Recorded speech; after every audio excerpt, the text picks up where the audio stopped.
పెట్టుబడులకి తెలంగాణ అనుకూల ప్రాంతమని అన్నారు శ్రీధర్ బాబు. విపక్షాలు కావాలనే ప్రభుత్వంపై బురద జల్లుతున్నాయని, పెట్టుబడులు పోతున్నాయని దుష్ప్రచారం చేస్తున్నారన్నారు. ప్రభుత్వంపై నమ్మకంతో తెలంగాణకి పెట్టుబడిదారులు వస్తున్నారన్నారు శ్రీధర్ బాబు.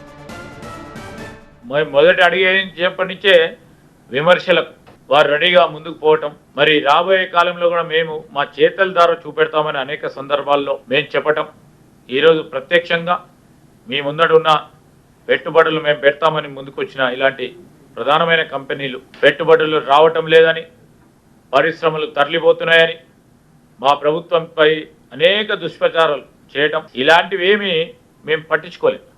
ఎందుకంటే ఒక వాతావరణాన్ని చెడగొట్టే ప్రయత్నం చేసిన ప్రతిపక్షాలకు సంబంధించిన కొంతమంది ఇక్కడ యువతకు ఉపాధి కల్పించాలి, పెట్టుబడులు తీసుకురావాలని ఆలోచన చేసిన తరుణంలో కూడా ప్రతి విమర్శకు పోకుండా మా చేతల ద్వారా చూపెట్టాలి అనే ఒక కాంక్షతో మరి పెట్టుబడులు తీసుకొచ్చే ఒక కార్యాచరణ తీసుకొని ఈరోజు మేము చేస్తూ ఉన్నది వారికి కనబడతలేదేమో.